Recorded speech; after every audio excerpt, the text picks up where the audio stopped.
Welcome to the Virtual Center for the Study of the Constitution and Civic Responsibility, an ongoing inquiry into American political origins and evolving institutions. The executive director of the Virtual Center is Dr. Bill O'Brien. He's also your host for this continuing conversation. Here he is now, Dr. Bill O'Brien.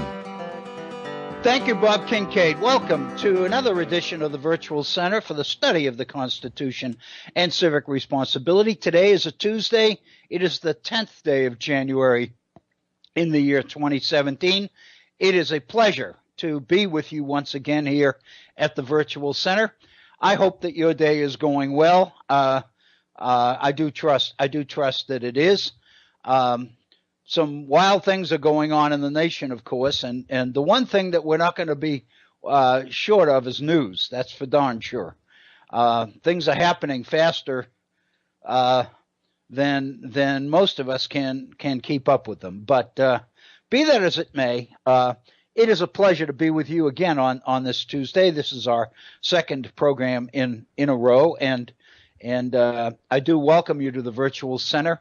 And I do invite you to participate actively in our program by sharing your thoughts with us here live so that our other listeners can avail themselves and take advantage of your thoughts, your concerns, your considerations, whatever they might be. Our phone number is area code 304-663-4676. That's 304-663-4676. My email address, if you'd like to communicate with me one-on-one and trust that I'll do the very best I can to represent your thoughts and your interests on the air, assuming that there are things in your email that you would approve being on the air. My email address is waobrien906@gmail.com. That's waobrien, OBRIEN 906@gmail.com. And finally, I do recommend our Facebook page for your consideration. We've had it now for better than 6 or 7 months, and I use it primarily to post what I think are really interesting and enlightening articles that I pick up on my reading. Every one of them that I put on there, every link is accompanied by some commentary on my part. I want to tell you what it's about, and I feel that I owe you the responsibility or the obligation I have an obligation to share with you the reasons why I believe that you might find this particular piece worthy of your valuable time. I make it a point to never share a link with you that is to something that I have not read myself. I'm not going by titles. I'm going by the substance of the article, and if I can't put down in at least a couple of lines why I think you ought to read this, then I really don't have the right, I believe, to share that link with you. So if you go to our Facebook page, and it's very easy, just go to facebook.com, which is the homepage, and then in the search box at the top, just type in the Virtual Center for the Study of the Constitution, and you will have access to our Facebook page. About yesterday's program, for those of you who were able to join us and were kind enough to be with us and are back again, I thank you for that. We got into a letter yesterday from Thomas Jefferson. The bulk of our program, our second hour, really focused on the ingredients of this particular letter by Thomas Jefferson. The more I thought about this after the program, the more I began to appreciate myself, and perhaps I really didn't appreciate it before we went on the air as much as I did after. The importance of this particular letter. You'll recall that in introducing this letter, I kind of felt it would help if I sketched the background to the idea of republicanism. More specifically, I made reference to the Supreme Court case, which the Supreme Court decided in 1849, the case of Luther versus Borden. And in that case, the question on the table, the question at issue, was the Article 4 mandate in the Constitution of the United States that the United States shall guarantee to every state a republican form of government. And the situation in Rhode Island at this time precipitated taking this particular case, this particular issue, to the Supreme Court of the United States. Basically, what had been happening in Rhode Island is that a movement, a popular movement, aimed at expanding the electorate, at implementing the ingredients of republicanism into the state of Rhode Island, was being stymied by the charter government that continued to hold power in Rhode Island and had done so under the charter granted by the king since Rhode Island had been created and received the charter, which is a couple of hundred years earlier. And in that particular case, the litigants argued that the Article 4 requirement guaranteeing each state a Republican government meant that the Supreme Court had to find on the side of the litigants and against the charter government in order to right a constitutional wrong. The argument being that the existing government of Rhode Island was in violation of Article 4 of the Constitution of the United States by denying the expansion of the vote of the suffrage to more voters in efforts to create a greater or a larger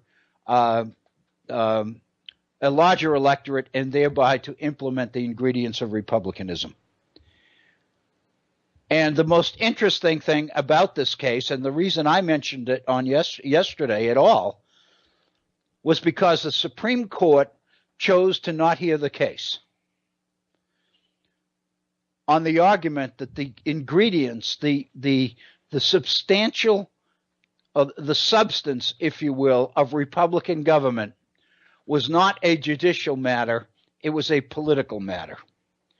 And as such, the ingredients of republicanism needed to be decided at the executive and the legislative level of government, not the judicial level. And so consequently, the Supreme Court basically backed off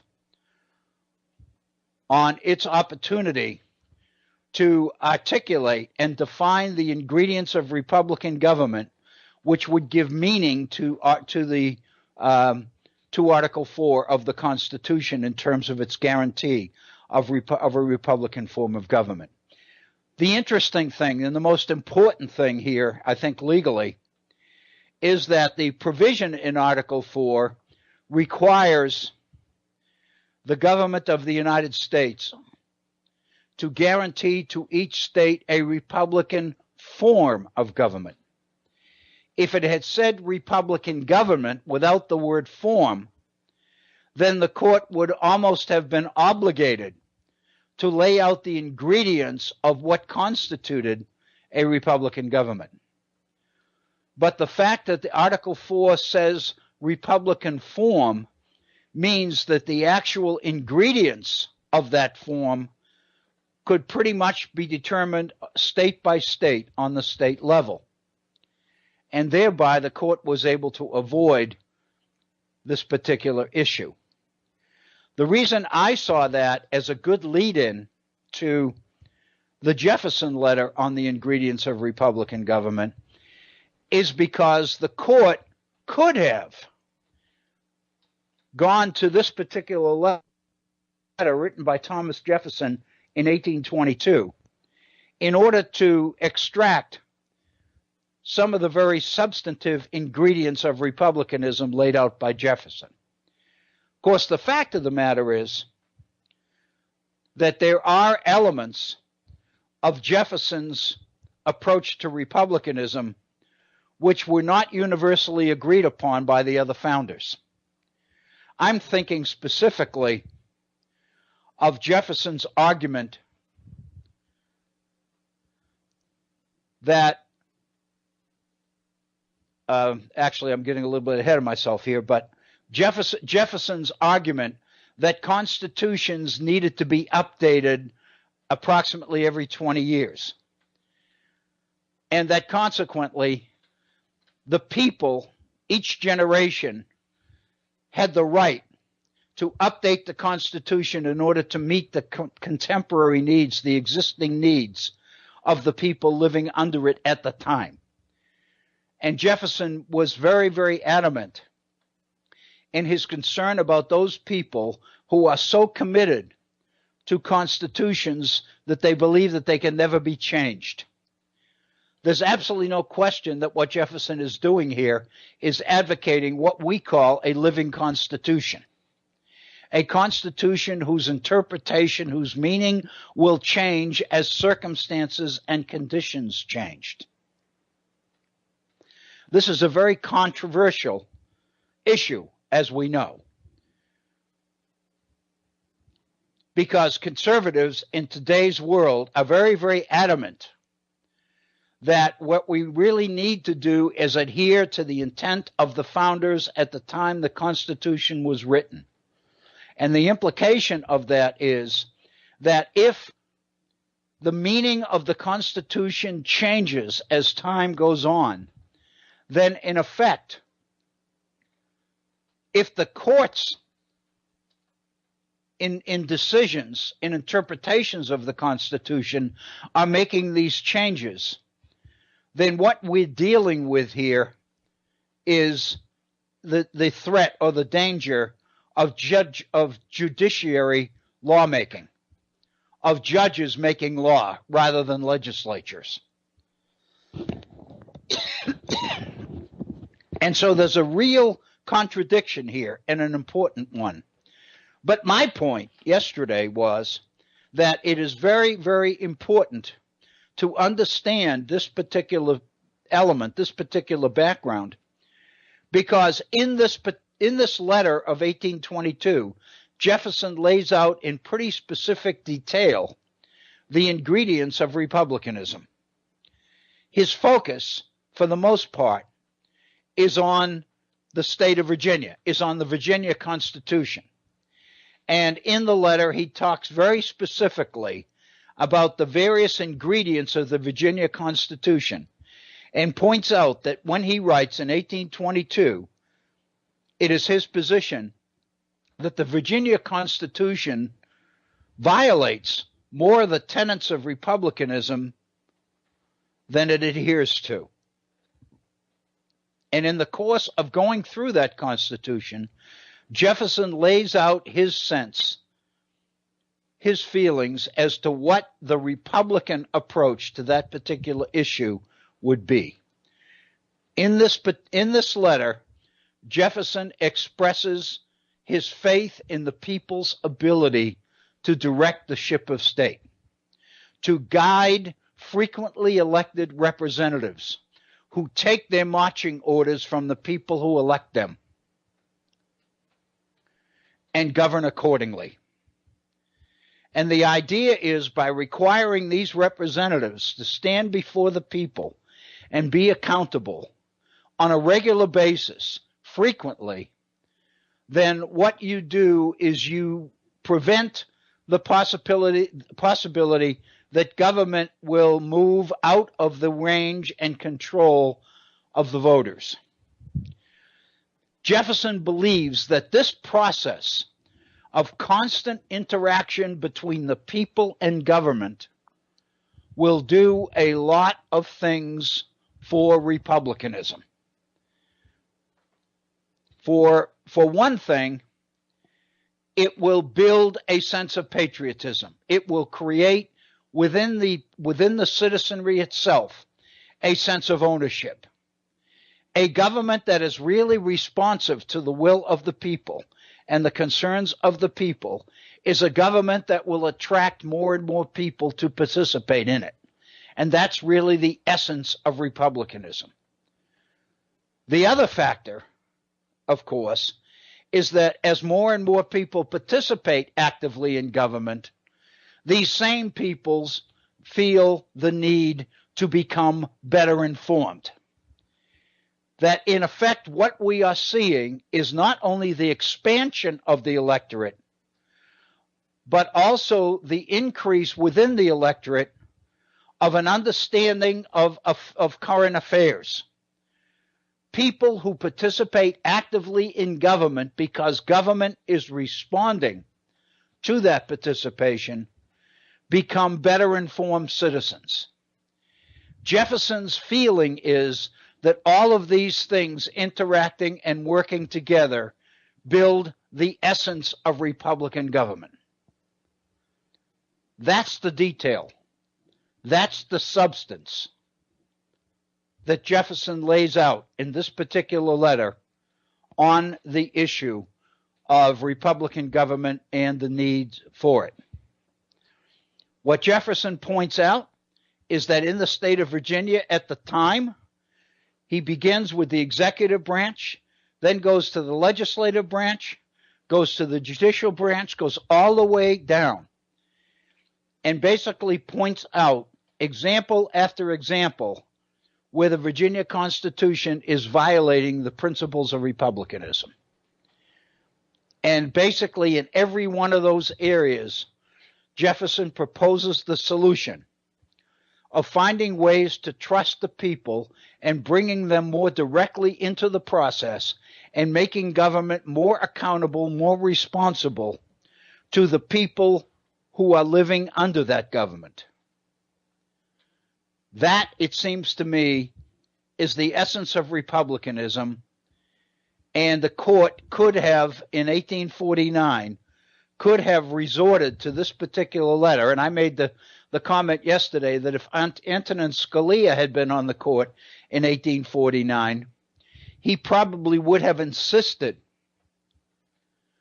that the inclusion of Jefferson's letter be part of the court's decision. And in effect, if that had happened, then it is very likely that the decision in Luther versus Borden would have been different.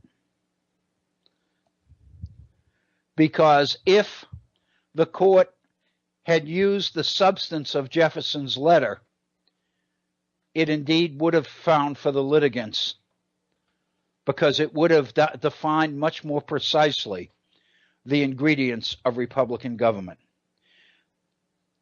A couple of things out of Jefferson's letter that we touched upon yesterday, which I feel are worth remembering and worth revisiting, is what Jefferson calls the mother principle of Republican government.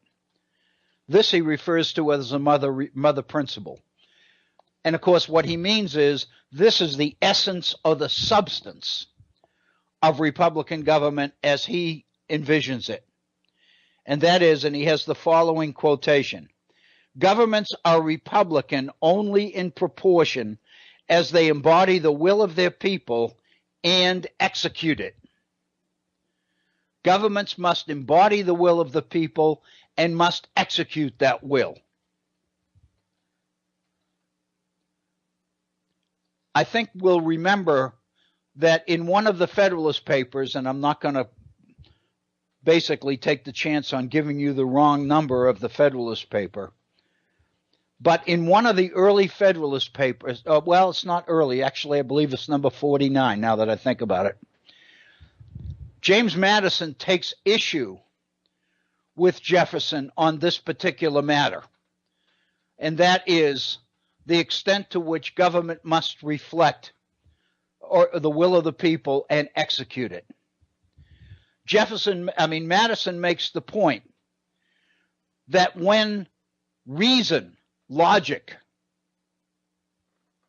is driving the popular will, he agrees with Jefferson.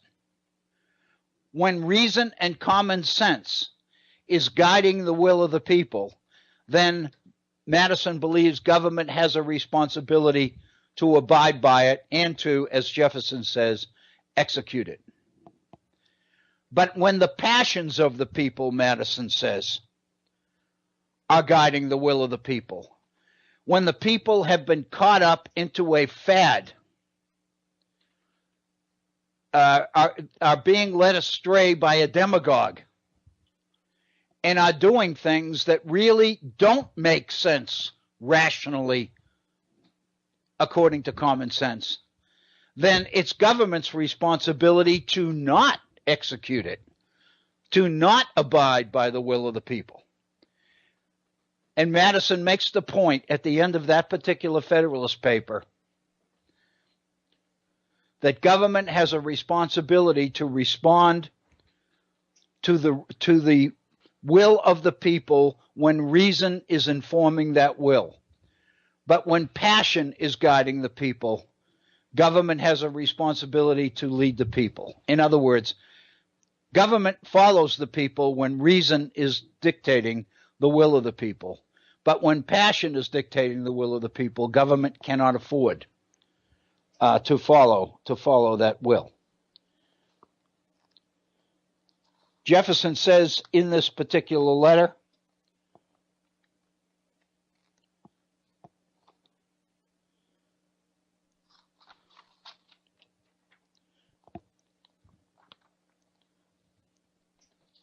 in addition, a number of other things I wanted to share. There are so many issues that Jefferson addresses in this particular letter, and I really don't want to avoid.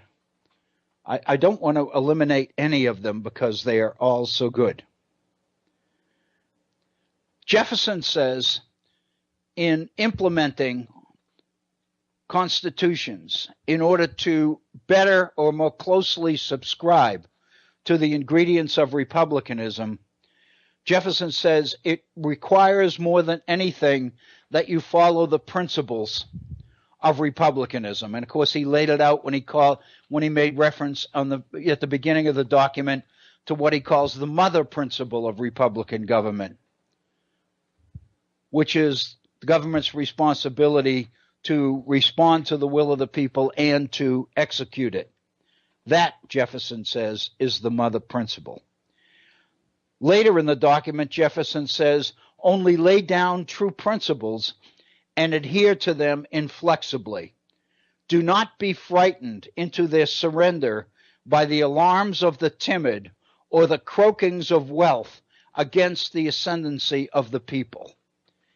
In other words, what Jefferson is saying is it is critical in amending constitutions to come closer to the ingredients of republicanism, that these amendments abide by the principles of republicanism, and that those serving in government do not allow themselves to be swayed by the alarms of the timid or by the croakings of the rich against the ascendancy of the people. In more than one place in this particular document, Jefferson addresses the pervasive fear of giving too much authority, too much direction, too much freedom, if you will, to the people. And at one point in the document, Jefferson says, basically, if you look back over the last 40 years since Virginia's Constitution was first drafted and approved in 1776, it becomes very clear that as you look back, most of the problems that the state of Virginia has faced are not attributable to the people. And so his argument is history doesn't provide us the kind of evidence which warrant this concern about the ascendancy of the people. It's important to keep that in mind because it's important to recognize that Jefferson believes that the people will inform themselves and become better citizens only if government is responding to the people. In other words, you can't expect, and this is me talking, not Jefferson, you can't expect people to become more informed when government is doing its own thing, irregardless of what the people want or what the people say. If government is not responding to the people, then the people are not going to become more involved in it. They're going to become less so.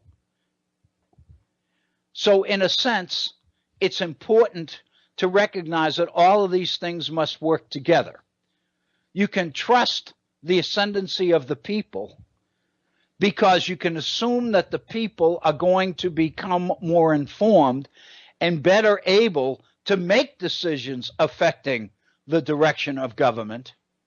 But the only way that you can expect those things to happen is if government is regularly responding to the will of the people.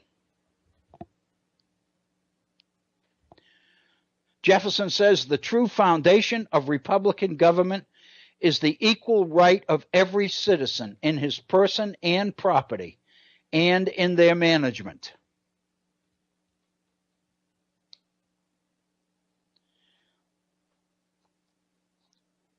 One of the things that I wanted to share with you that we didn't touch upon yesterday, when Jefferson is talking about Virginia, he's talking about the lower levels of government, namely getting into the counties, county governments within Virginia.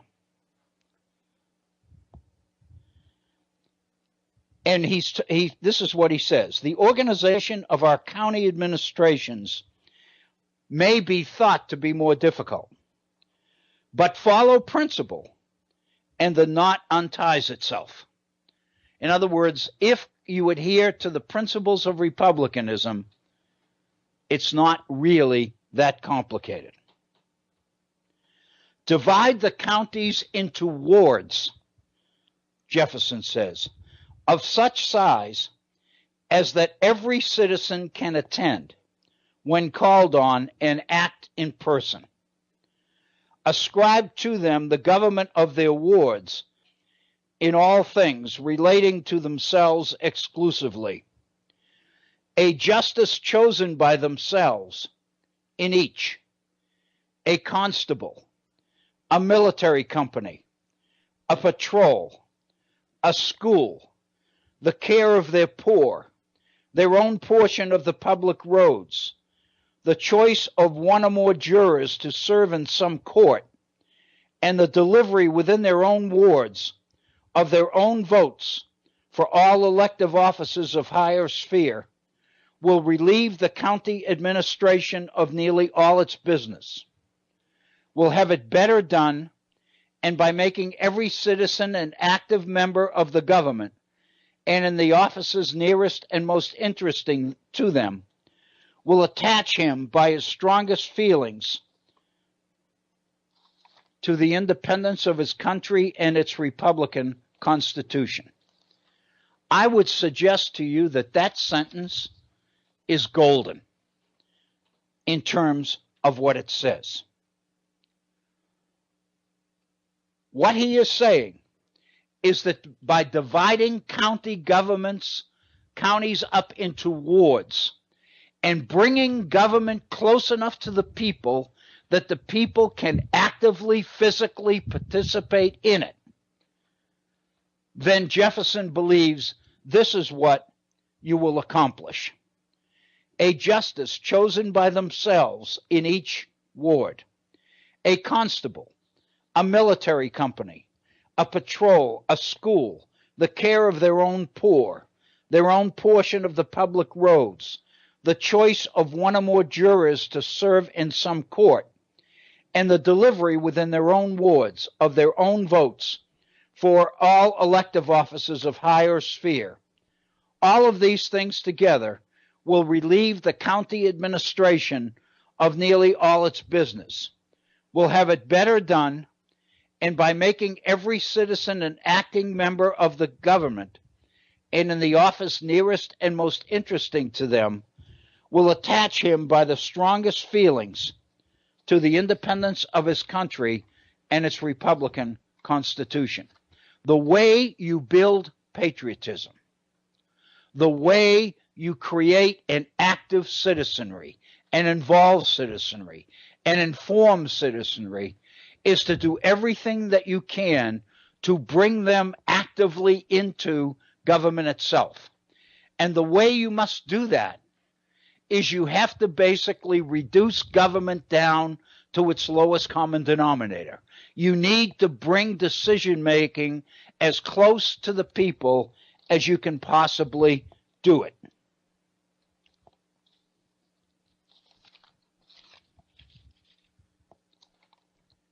Jefferson says we might as well require a man to wear still a coat which fitted him when he was a boy, as civilized society to remain ever under the regiment of their barbarous ancestors. It is a preposterous idea, which has lately deluged Europe in blood.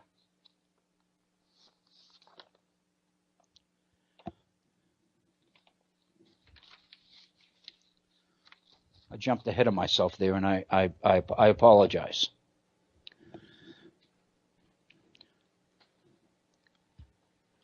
Jefferson, let me go back and kind of review what Jefferson said. He goes back to the idea of these wards within counties. And he says these wards, called townships in New England, listen to what he says about this, are the vital principle of their governments and have proved themselves to be the wisest invention ever devised by the wit of man for the perfect exercise of self-government and for its preservation. He is looking at the New England towns, the government in New England towns, as the classic example of a situation which builds participatory government, which makes Republican government work. He says, we should thus marshal our government, and then he lists 4 things. We should marshal our government into, first, the general federal government, for all concerns foreign and federal. 2, that of the state, for what relates to our own citizens exclusively. 3, the county republics, for the duties and concerns of the county. And 4, the ward republics, for the small and yet numerous and interesting concerns of the neighborhood. And in government, as well as in every other business of life, it is by division and subdivision of duties alone that all matters, great and small, can be managed to perfection. And the whole is cemented by giving to every citizen personally a part in the administration of the public affairs. That is the definition of republicanism to Thomas Jefferson. That what you do is you reduce governments down to its lowest common denominator in order that the maximum number of people can physically, personally participate in it. And then you structure government the appropriate way. And the fact of the matter is this interaction be constant between government and citizens will cause citizens to become better informed and will enable Republican government to work. I believe the Supreme Court in 1849 could have basically gone to this particular letter, to this particular advice of Thomas Jefferson. But as I said earlier, it's important to remember that James Madison and others had concerns with Jefferson's faith in the people. Not totally, but they were very concerned that Jefferson's faith in the people would basically produce more change faster than government ought to have. Jefferson concludes this section by summing up these amendments as follows. 1, general suffrage. 2, equal representation in the legislature. 3, an executive chosen by the people. 4, judges elective or immovable, not immovable, immovable. 5, justices, juries, and sheriffs elective.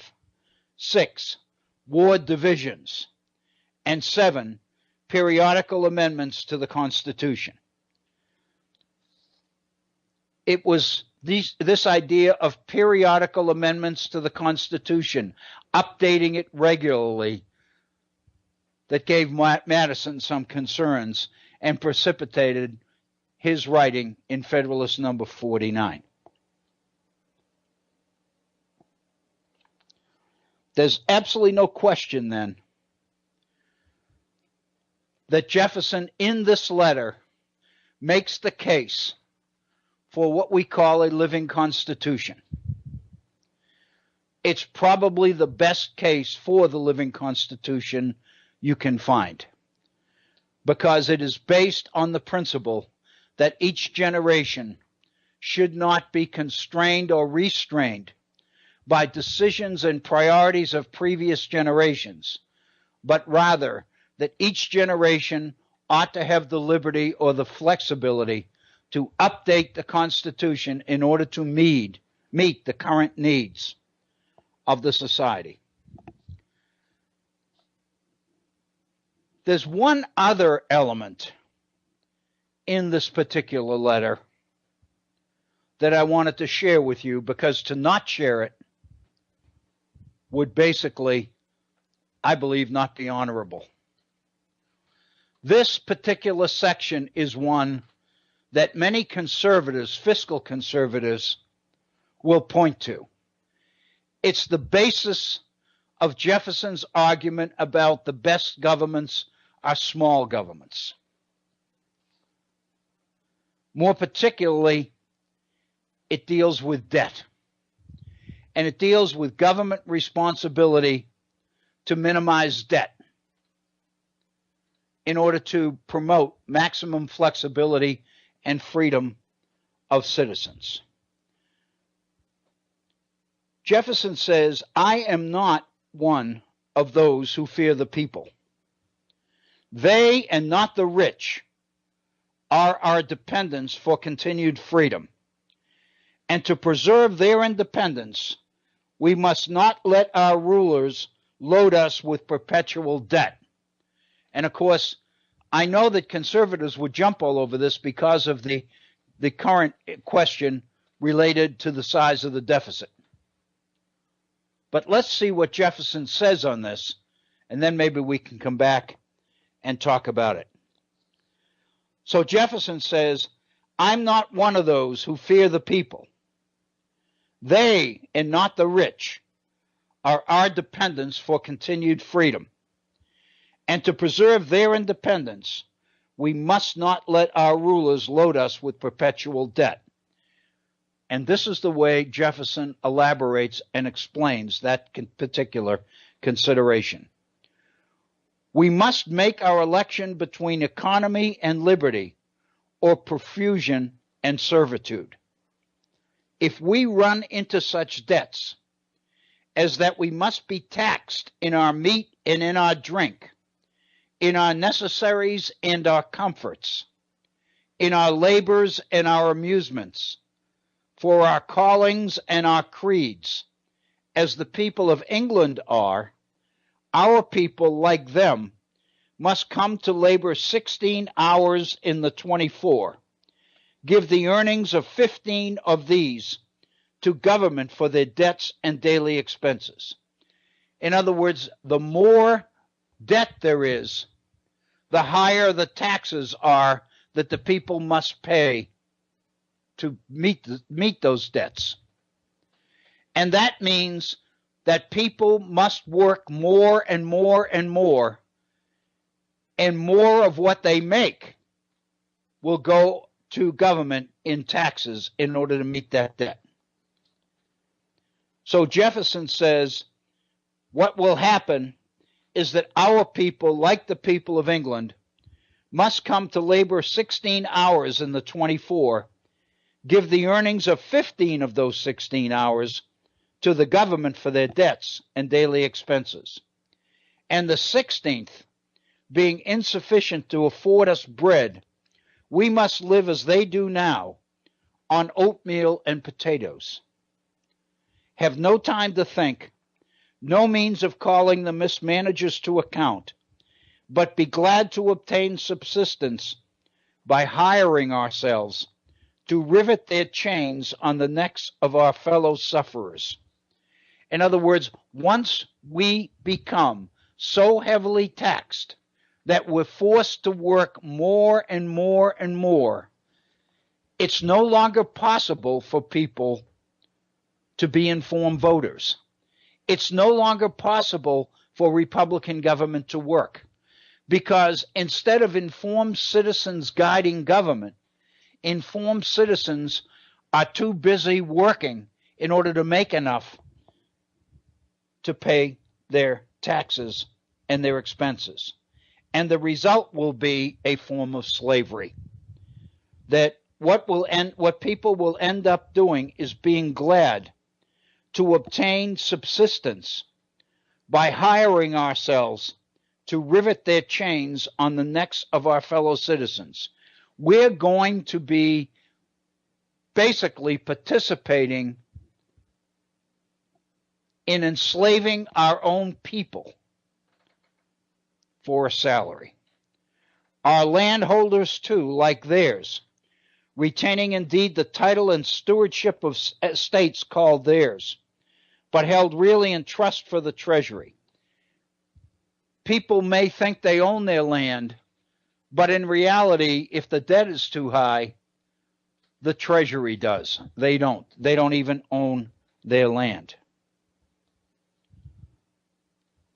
Obviously, fiscal conservatives jump all over this particular portion of Jefferson's argument about the size of government and about the threat of debt.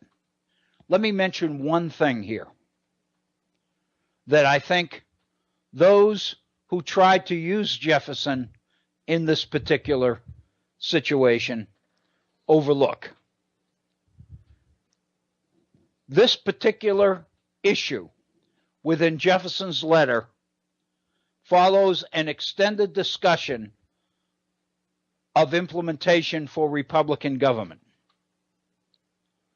What Jefferson is sketching out here is a system, an overall interactive living system, a system in which Republican government is made to work, a system in which citizens become more active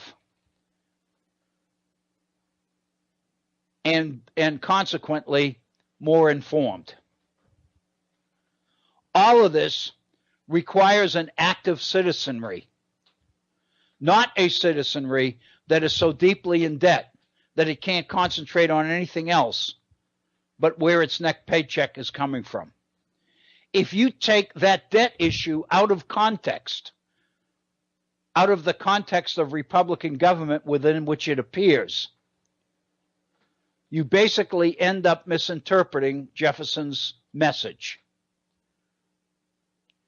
If we indeed had a government which was truly Republican,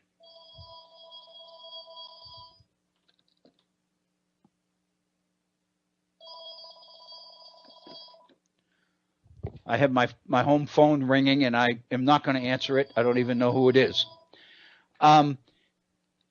If we had a government that was truly Republican and followed the principles that Jefferson is laying out here about an active, informed citizenry participating in a government which was responsive to the will and guidance of the people, then the issue of debt would fall into that logically and make perfect sense, as it does in Jefferson's letter. But if you take the debt issue out of the context in which it appears and you look at it independently, then you can manipulate that to mean a lot of different things. And I would argue that that's really what a lot of people end up doing. Anyway, let me say in conclusion that this particular letter by Thomas Jefferson, I believe, is one of the most important letters that I've found in early American history. One of the things that I did after yesterday's program was look up the name of Samuel Kercheval, because this particular letter from Jefferson is addressed to Samuel Kercheval. And so I was very interested in exactly who this was. I found out that Samuel Kercheval was a lawyer in Frederick, Virginia, and then he later moved into the Valley and became very influential in Western Virginia, much of what is now West Virginia, and in fact wrote a book on Western Virginia, which became very popular at the time. Jefferson wrote 4 letters to Samuel Kercheval, but this is the only one that contains this kind of political depth. The rest of them are much more personal and much more issue-oriented, primarily focusing on local politics, on local issues, and local personalities. I think it's important to say one thing before we get off this letter. It's something that I said yesterday, but I think it's worth repeating. This letter was written in 1816. Jefferson will die in 1826. In 1816, Jefferson's been out of the White House for 8 years.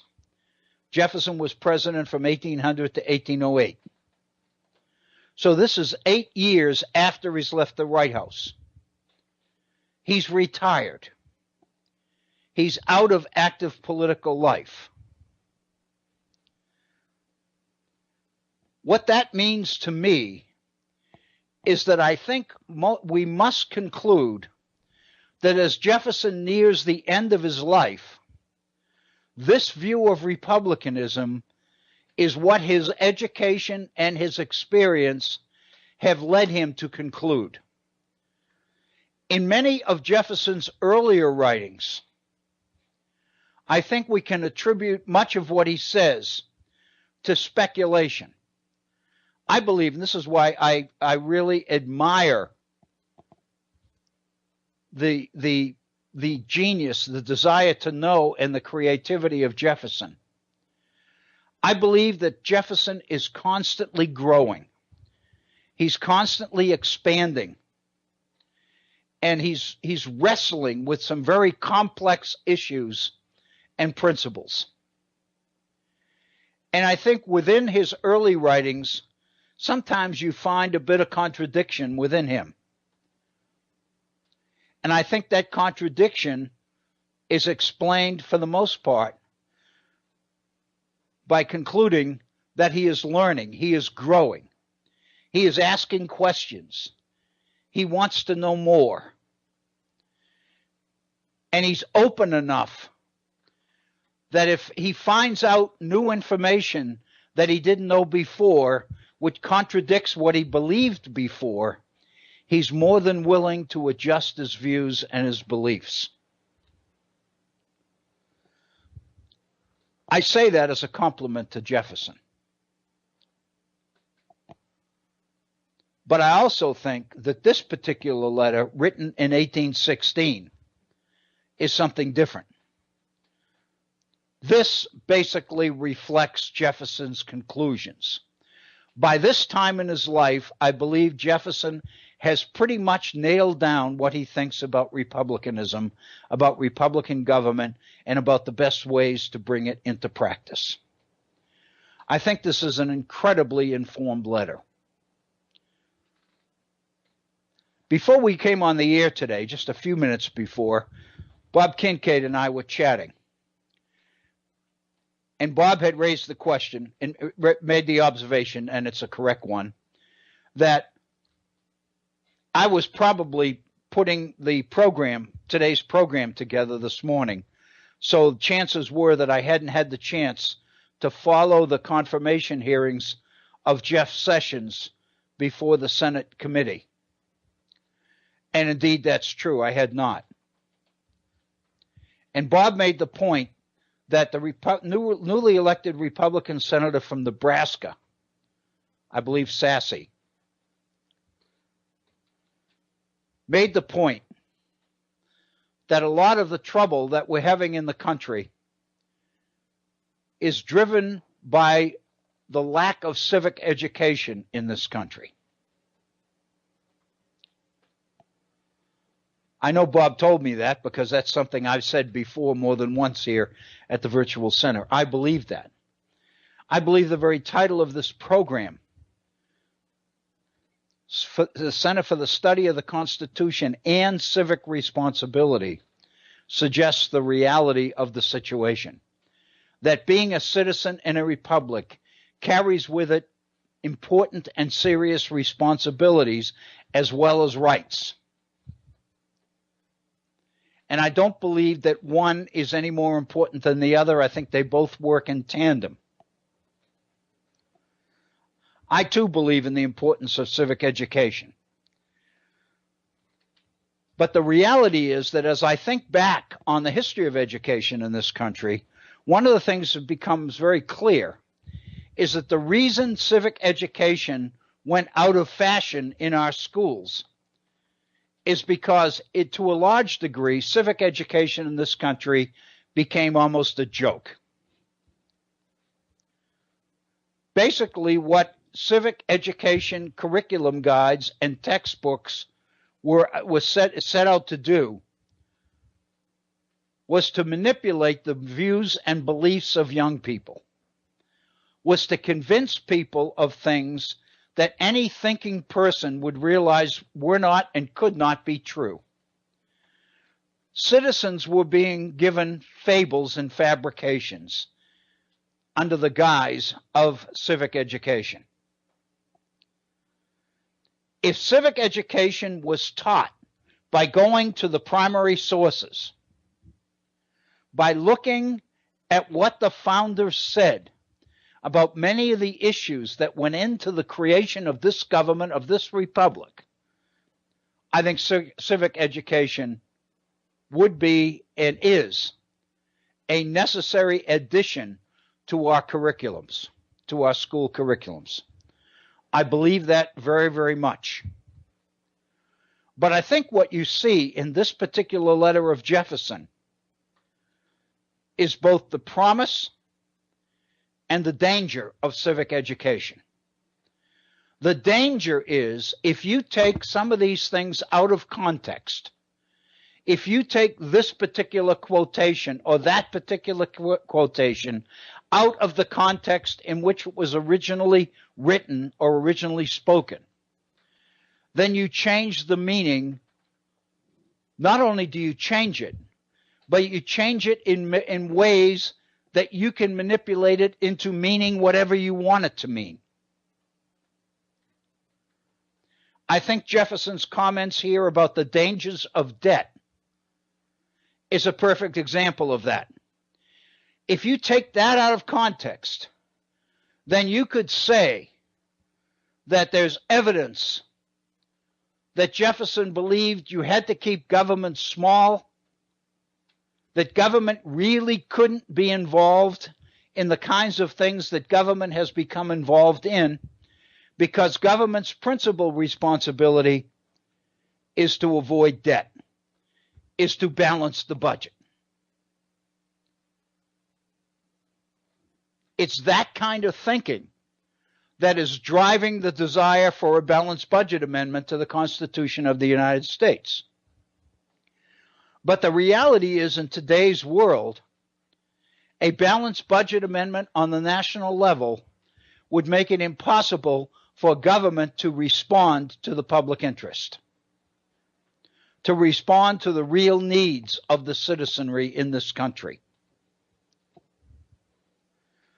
If you take what Jefferson said about debt and put it back into the original context in which it was written, it's very clear that Jefferson's views about the dangers of debt are part of an overall structure of actually implementing Republican government, of educating citizens, of making sure that government followed the will and was willing to execute the will of citizens.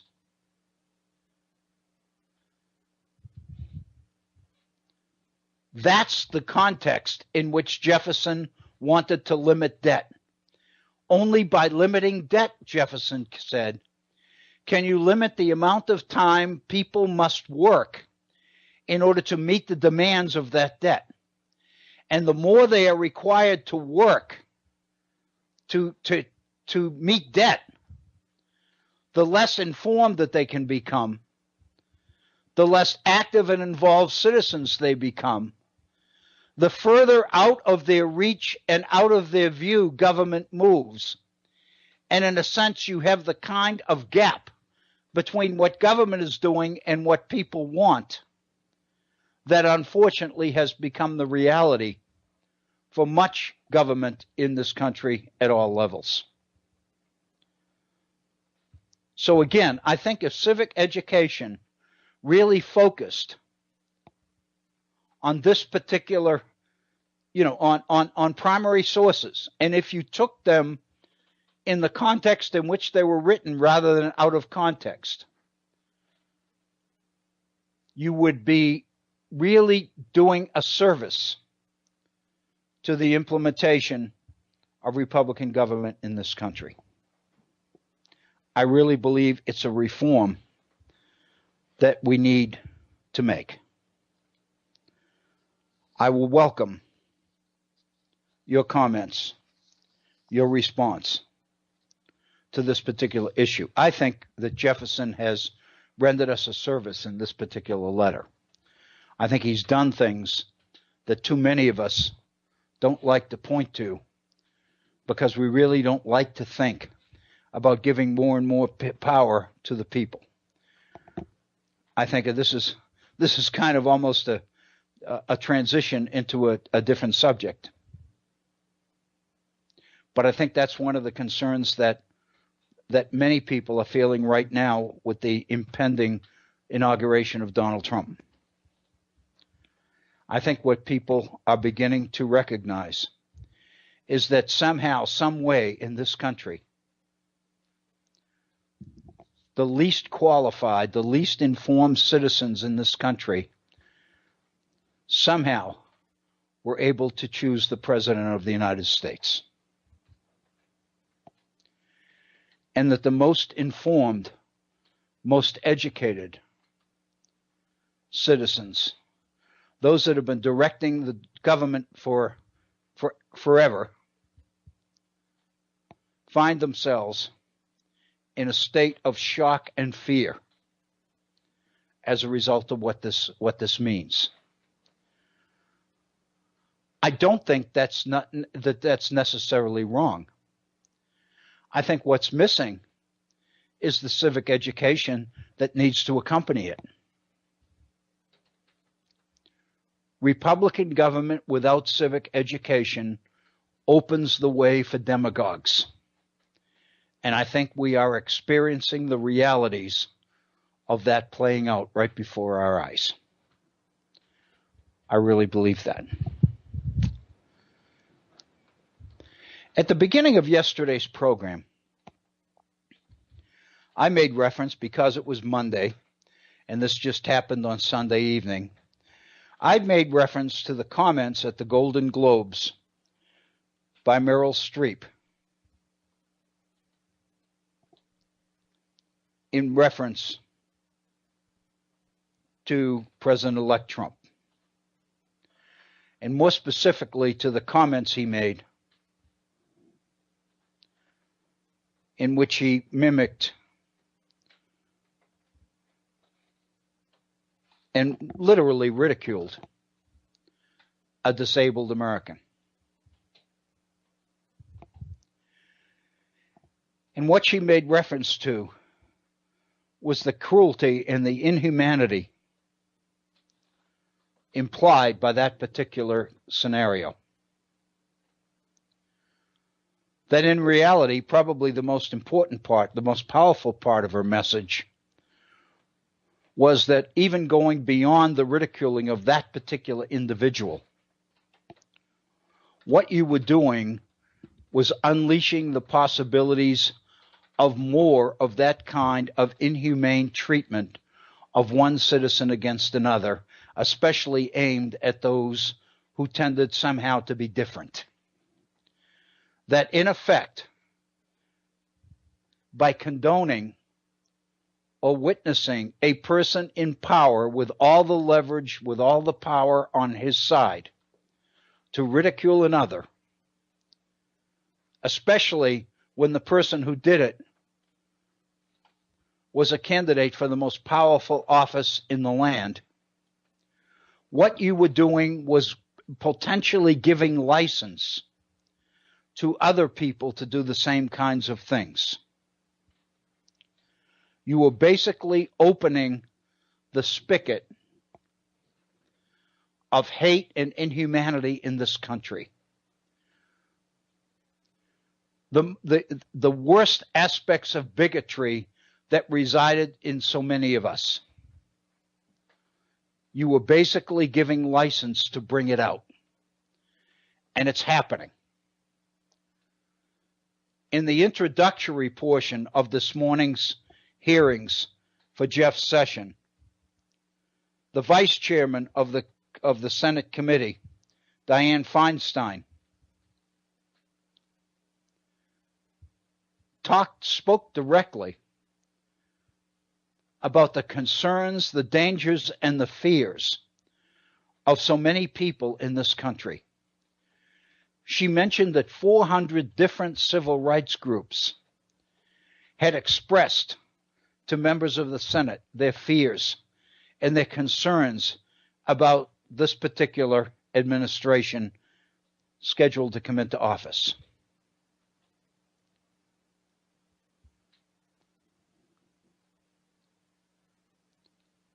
I think then that what we're seeing is that these fears are real.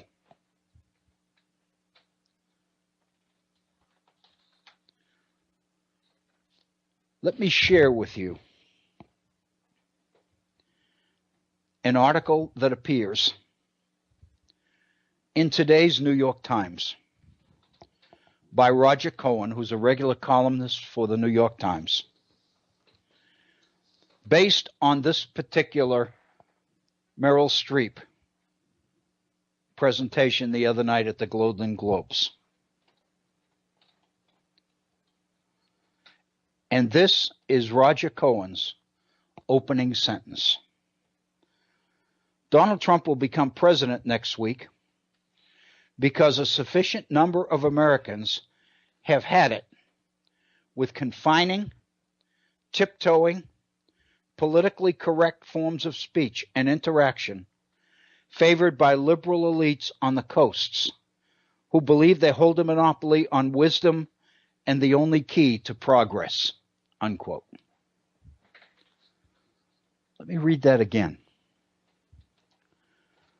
Donald Trump will become president next week because a sufficient number of Americans have had it with the confining, tiptoeing, politically correct forms of speech and interaction favored by liberal elites on the coasts who believe they hold a monopoly on wisdom and the only key to progress, unquote.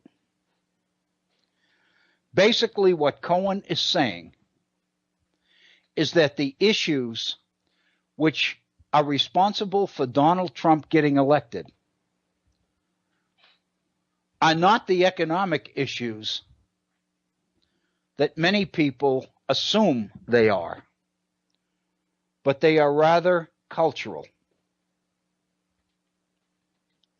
There's issues that are inequality, stagnant middle-class incomes, marginalization, are not enough to explain a decision to leave the cliff to a collection of billionaires and ex-generals under the diktat of a thin-skinned showman of conspicuous cruel ignorance, in the words of Garrison Keillor, former of a companion.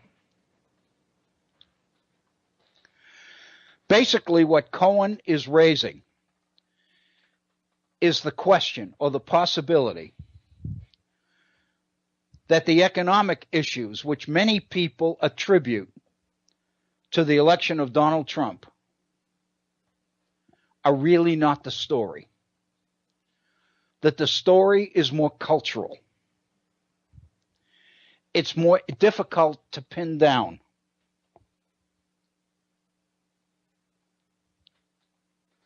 It's harder to explain. But in many ways, it's more insidious. it's more dangerous.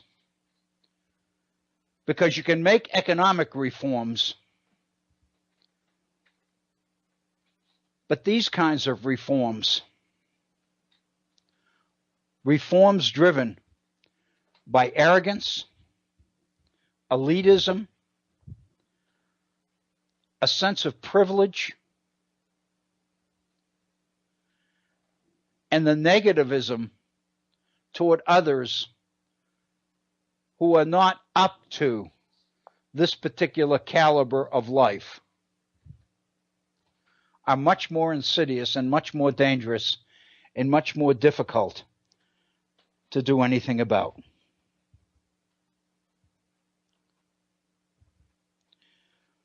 Roger Cohen makes the statement. I think this is one of the most powerful sentences that I've seen in a long time about the impending presidency of Donald Trump.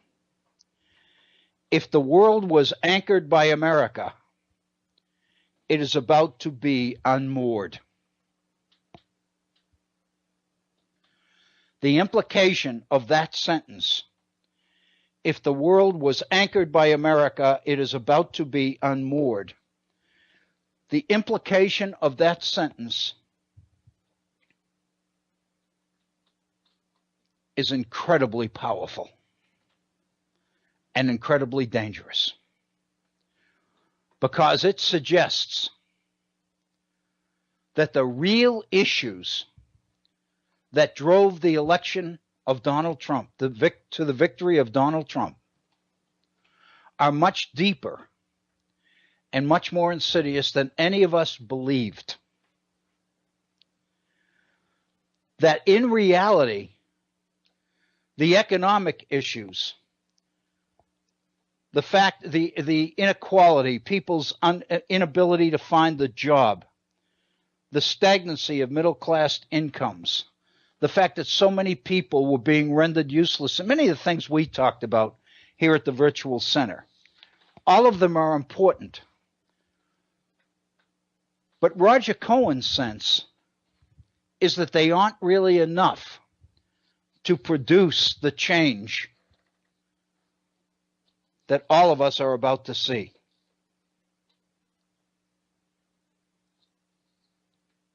What has happened, what's implied in this particular election, is an incredible gamble. It is an incredible gamble by putting power in the hands of somebody that even the people who voted for him admit was risky.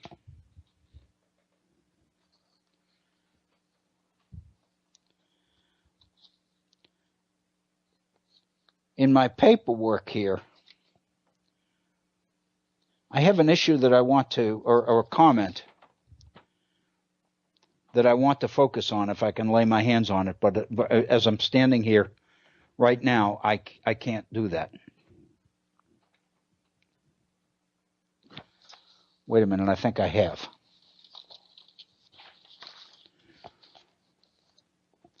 A week ago, excuse me, not a week ago, a couple of months ago, on the 18th of November, a political commentator at Columbia University wrote a piece on what he calls Mark Lilla, Lilla, a piece that he entitled The End of Identity Liberalism. And in that particular piece, which I will cover because I think it's critical, the title of it is The End of Identity Liberalism. The author is Mark Lilla, and I'm basically suggesting that in tomorrow's program, because I don't think we'll have enough time in today's program to deal with this particular article, we're going to take this one on. This is a big one. And I kind of encourage you to kind of stay with us on this one.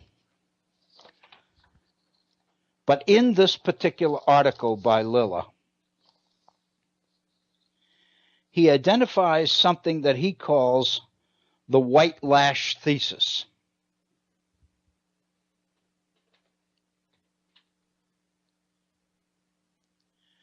And basically what he says is that this reaction of the white working class in the election of Donald Trump, theoretically the reaction to their sense of powerlessness and their frustration and their anger and all the rest of it, which he calls white lash thesis,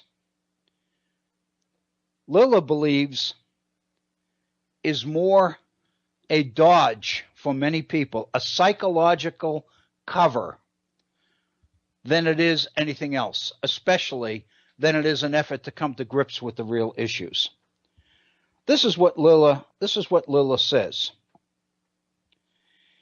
A convenient liberal interpretation of the recent presidential election would have it that Mr. Trump won in large part because he managed to transform economic disadvantage into racial rage, what he calls the white lash thesis. In other words, the reason that so many white working class Americans went to Donald Trump is because they were frustrated and they were angry because they were being ignored. Their economic disadvantage was something they took out at the polls in the election of Donald Trump. Mark Lilla says that this is more convenience than anything else. This is convenient, he says, because it sanctions a commitment, a conviction of moral superiority, and allows liberals to ignore what those voters said were their overriding concerns. It also encourages fantasy that the Republican right is doomed to demographic extinction in the long run, which means that liberals have only to wait for the country to fall back into their laps. Lilla believes that attributing the election of Donald Trump to economic issues alone is short-sighted. It's narrow, it's convenient, it's psychologically refreshing and reinforcing, and it's wrong.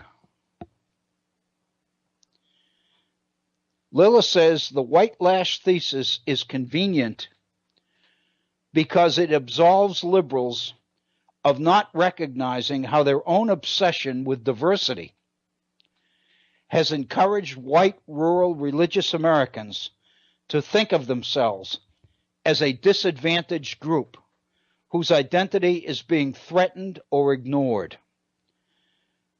Such people are not actually reacting against the reality of our diverse America, but they are reacting against the omnipresent rhetoric of identity, which is what they mean by political correctness.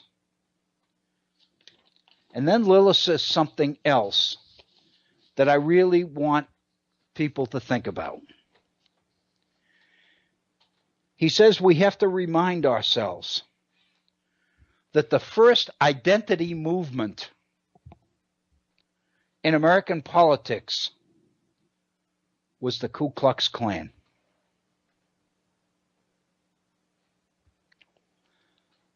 Basically, then, what we must worry about, what we must be concerned about, is this overemphasis on what Lilla calls identity politics.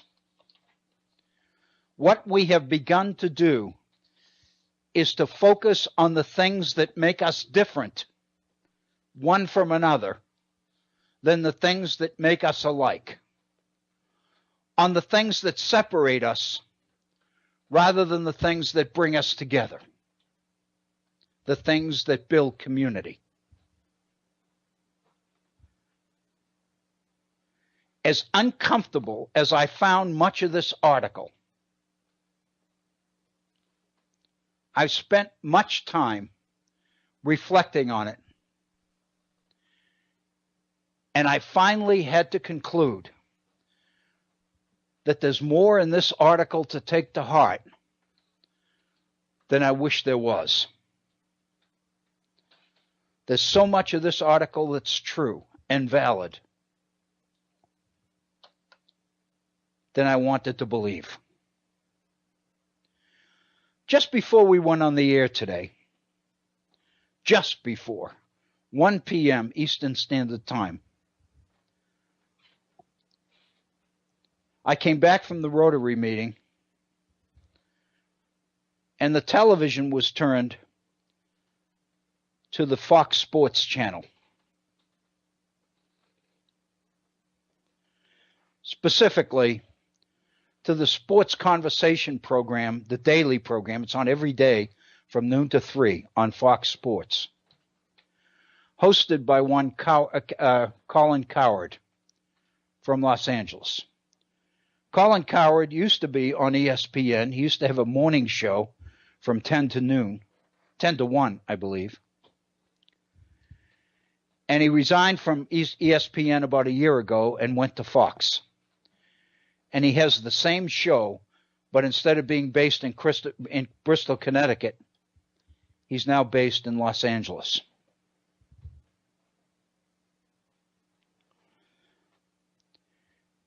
And while I was sitting there trying to get my head together for today's program, because it began in about 20 minutes, I couldn't help but pay attention to Colin Cowherd's comments related to last evening's national championship game between Clemson and Alabama. And I think when I tell you what he said, I think you'll understand why it caught my attention.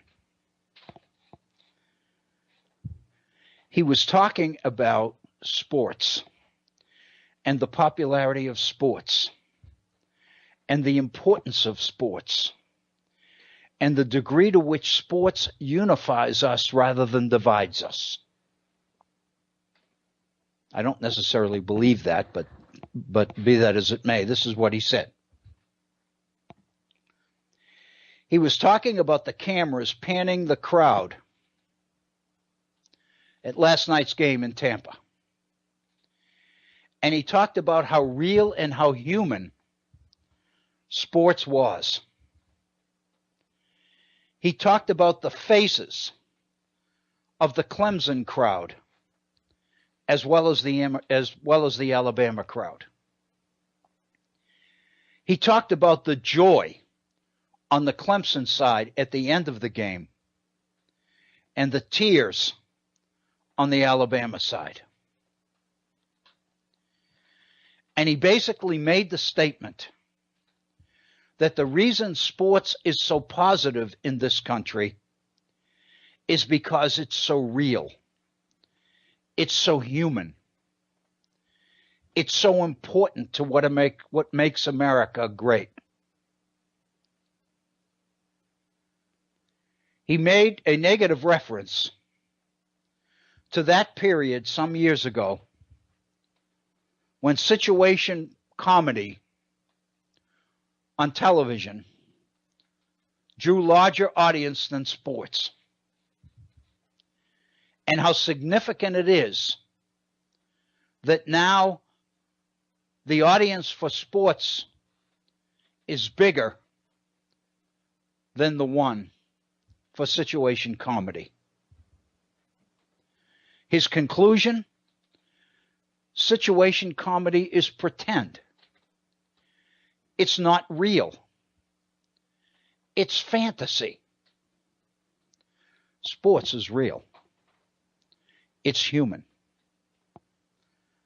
There's nothing artificial or phony about it. As he said in that game last night, everybody out there was putting everything they've got into that game. They weren't holding anything back. There was nothing artificial, nothing phony, nothing illusionary. Everything was real. And he believes that's the beauty of the nation's fixation on sports. Now, the reality is that sports brings us together, as he said, in one way, true. But the fact of the matter is, at the end of the contest, there's a winner and a loser. One side is elated, the other side is devastated.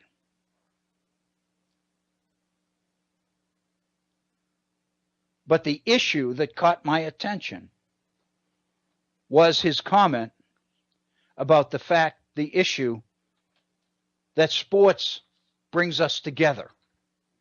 And therefore, in this world where politics so divides us,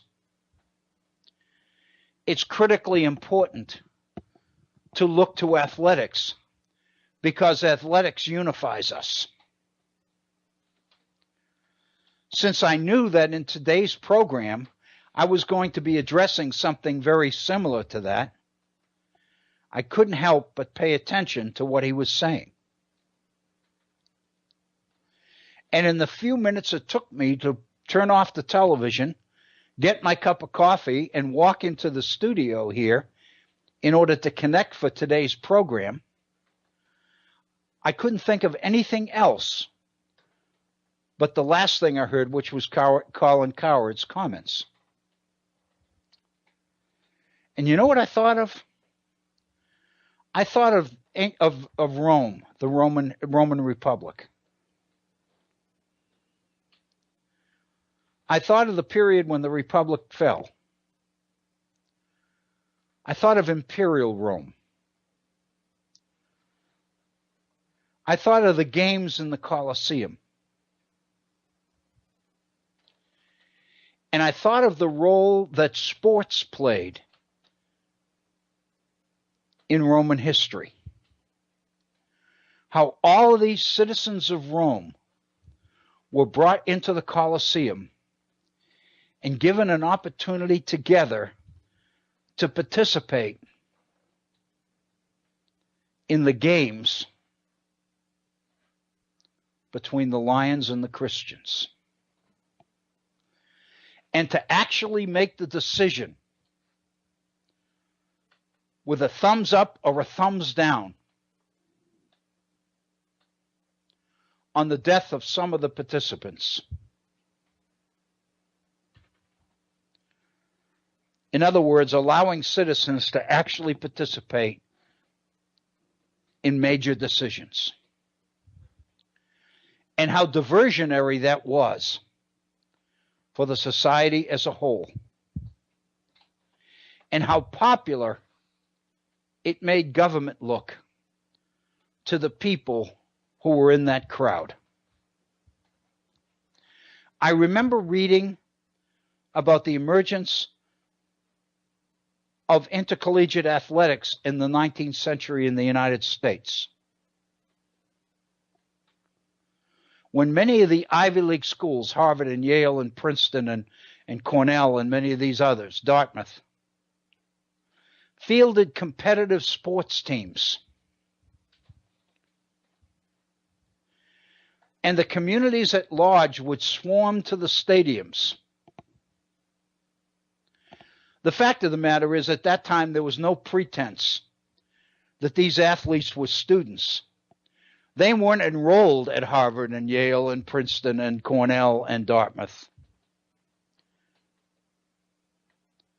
They were bought by the specific institution to represent that institution against their Ivy League competitors. In other words, those contests basically came down to our thugs versus your thugs. But it was something that the entire community could get into. It was an activity or an experience that allowed people, many people, who were living mundane, difficult lives to experience the elation of competitive athletics, to forget the things that were hammering them down or keeping them down, and instead to get together in large crowds so that they could scream together and applaud together and clap together and all the rest of it. I would suggest to you that historically, that's the degree to which athletics brought people together.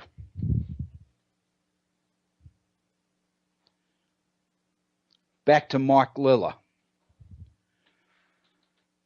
Mark Lilla is talking about the degree to which our current emphasis on diversity has made it more and more difficult to govern, because it has divided our community. It has emphasized the things that separate us rather than the things that unite us.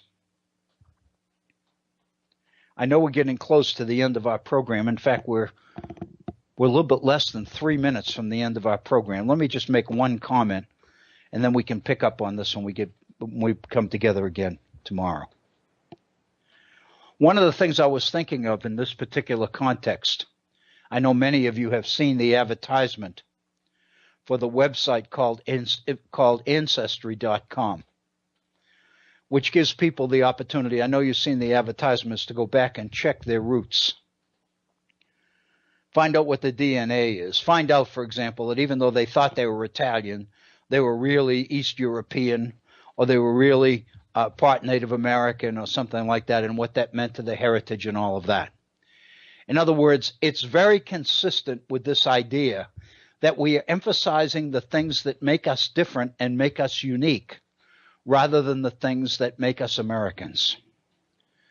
Our whole republic is built on a mechanism, on a political fabric that is designed to build within us an emphasis on the thing that makes us Americans. And we have gone in a totally different direction. It has caused Colin Cowherd to emphasize sports as an entity or an activity that brings us together. But that, I would suggest, raises some questions. But the fact that our politics is dividing us rather than uniting us is not something to question. It's something to focus upon, and we'll do that in tomorrow's program. We have less than a minute left in our program, so let me take this opportunity to thank you for tuning into today's program and invite you to join us together at our regular start time, which will be 1 p.m. Eastern Time, for the Virtual Center for the Study of the Constitution and Civic Responsibility. In the meantime, please enjoy your evening. Have a wonderful, wonderful evening. Enjoy those you love. Be kind to each other. And thank you.